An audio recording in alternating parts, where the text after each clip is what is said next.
Welcome to the X Corner. I'm here to add some more mutation to that Superherocrew again. I'll be covering the X comics for the week of February 7th, 2018. This week we have only 4 comics. It's Iceman number 10, Rogue and Gambit number 2, XMen Gold number 21, and the all-new XMen Red number 1. Spoilers, of course. We'll start with Iceman number 10. The writer's Scenic Race, the penciler's Robert Gill. And continuing from last issue, we have Dakin battling Iceman through the X-Mansion. Michaela and Heidi wander in and find Bobby's boyfriend bleeding out. And Dakin's sidekick, Zack, wandering around.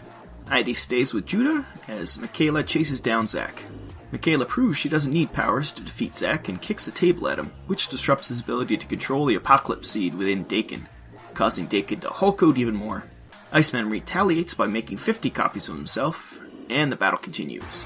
Michaela tries to free the rest of the students from the danger room, where they're trapped, but Zack attacks again. She beats him down once again, and Iceman somehow defeats Dakin by kissing him, and then after the battle Zack has been detained and Dakin has escaped. Bobby goes to Judah in the infirmary to see how he's doing, but Judah promptly breaks up with him. Kitty suddenly then apologizes to Iceman and asks him to stay because they need him in the X-Men. So this storyline has a very different Dakin attacking Iceman so they can rule the city for some reason. The idea behind the story was not great, I'll admit, but the execution was good at least in parts. The students, especially Michaela, were very well written, and she was the highlight of this issue. It's just too bad that whole Dakin fight was misplaced and senseless. I love the side characters in this arc, and as always, I love seeing the X-students. It makes me miss the very books that centered on them. With the final issue of this comic fast approaching, you could feel the rushed wrap-up and the loose storylines being swept under the carpet. Iceman is back to the status quo, and I expect the next issue to be a retrospective on the series. It's too bad this comic couldn't garner a following, but then again, it is Iceman. He's not known for being the most exciting and deep character, but this series was developing him further, and I think this will be the blueprint of how future writers tackle the character. Rating, 7 out of 10. Next we have Rogue and Gambit number 2. The writer is Kelly Thompson and the penciler is Perry Perez. So luckily the cliffhanger from last issue with Rogue and Gambit being tied to gurneys was a false one. They were just mind scanned as a standard procedure. Yeah, right. And this issue starts with them in therapy. The therapist asks them to discuss their issues, which gives us a mosaic of all their issues in visual form, mostly both of them kissing other people. The therapist then decides to dial it back and asks how they first met. Of course, being X-Men, they have 2 different versions of the story, how this happened. Rogue goes first in a meta-laden retelling of the 90s Jim Lee comic, where after a battle that suspiciously shredded Rogue's clothing in the most sexy way, Gambit offers her his coat. They flirt, but then Gambit implies that they did much more last night, while they were under the influence of the Shadow King. Interspersed with the retellings of their first meeting, we find the duo crawling through a vent to infiltrate the therapist's office. Gambit then tells his very biased version of their first meeting, with the mind-controlled Rogue fighting Gambit until they end up in each other's arms and kiss. Rogue says she doesn't like that version since it implies their first kiss was forced upon them by the Shadow King. Before they can talk more, they are discovered by some random mutants and a mandatory fight ensues. They beat the mutants, but not before discovering a room full of bodies on gurneys. They are observed by the therapist, and an unknown costume enemy seems to have known what the X-Men were really doing on the island. This miniseries so far has made me enjoy Rogue, whom I don't mind, and Gambit, who I despise, in a very short time. Their relationship always seemed forced to me, but by examining it here, it makes it more real for me. Also, the meta jokes about the way Rogue was betrayed in the past as a pin-up, and Gambit joking about wearing a stupid trench coat in any weather, made me appreciate the writer, who is in on all that absurdity of the 90s, but not trying to erase history by retconning it. It's very well written. And then there's the drawing. Some of the facial expressions have a Kevin McGuire in Justice League International feel, which is just something you don't see every day. It's pretty amazing. So far, for a miniseries I was literally going to skip, I am pleasantly surprised.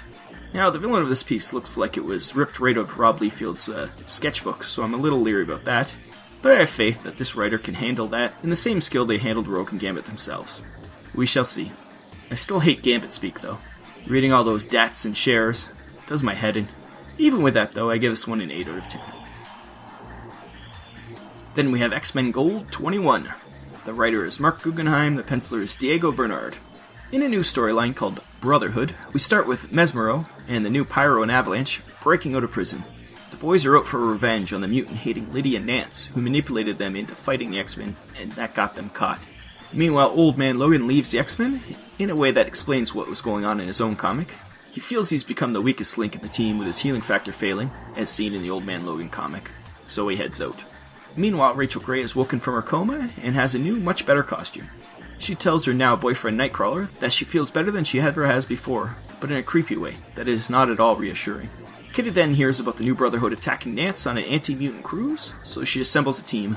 Magma insists on coming to get revenge on Mesmero, who manipulated her before. Rachel also joins up, and Kitty, being short-handed, relents, letting them come along, even though she thinks it's a bad idea.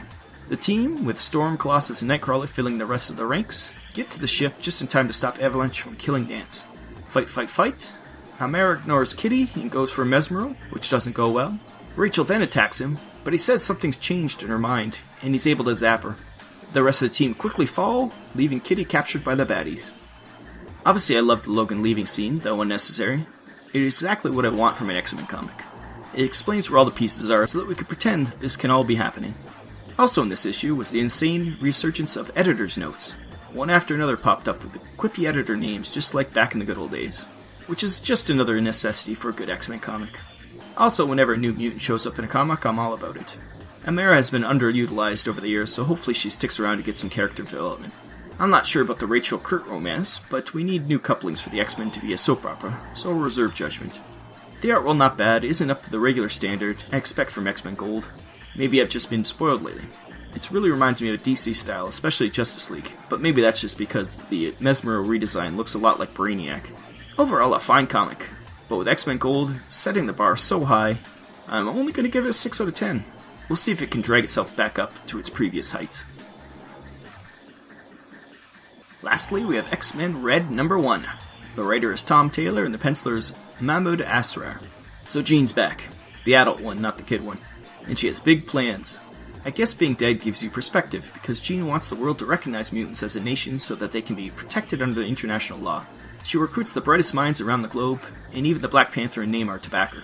She makes a heartfelt speech in front of the UN, and with the backing of Wakanda and Atlantis, both of which I love the idea of being in the UN, she seems to be gaining momentum.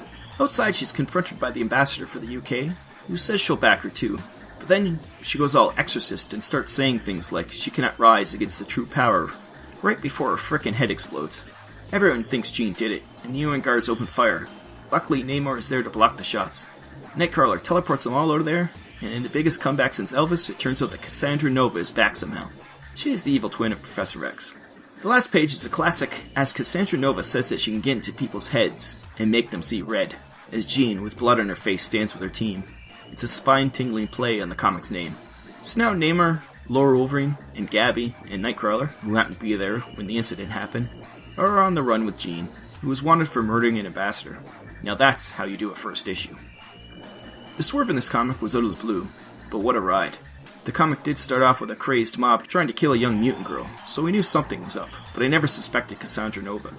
The comic lulled you into thinking it would be a political intrigue comic, but instead, we have a fugitive story. We'll see where it goes, but I'm in like Flynn. There are downsides. I mean, even though there are quite a few, they don't take much away from the story. It's so well paced and plotted. First, not a fan of Jean's new costume. It's a play on her 90s one, but it seems dated. Maybe that's just because we haven't seen it for so long. It's just a small nitpick. Next is the portrayal of Wolverine and Gabby. Laura actually calls Gabby Honey Badger, which seems wrong. I think that the codename would be fine for everyone else to call Gabby, but I don't think Laura would play into it. Well, unless maybe she's just doing it to humor Gabby. Okay, maybe I'm okay with that then. The comic began, as I said, in a scene from the present, where the rest of the comic was a flashback, and we see the whole XMen Red team in that first part. Included, in addition to ones already mentioned, are Gentle, a character from the new X-Men, who is Wakandan, so that kind of makes sense. But there is another character, only one panel, named Trinari. I have no idea who she is, and her name is dumb. The art is also not really very good. That is not to say it's bad, and all the action scenes are well done. It's just the faces I have a problem with, especially Jean. She looks quite different from panel to panel, and once she even looked like Sophie Turner, which was not good. It was only a fleeting glimpse, so maybe we can thank our lucky stars that the artist isn't tracing at least. Like I said though, nothing could change the fact that this was the best comic of the week. And even with the art, I'm going to give it a 9 out of 10. Oh, how I miss the days when Marvel wasn't afraid to have superstar artists. So that was the first set of February comics. No wild original Wolverine sightings this week, but I believe to make up for it next week we have 2. So we have that going for us, I guess. See you then. Laters.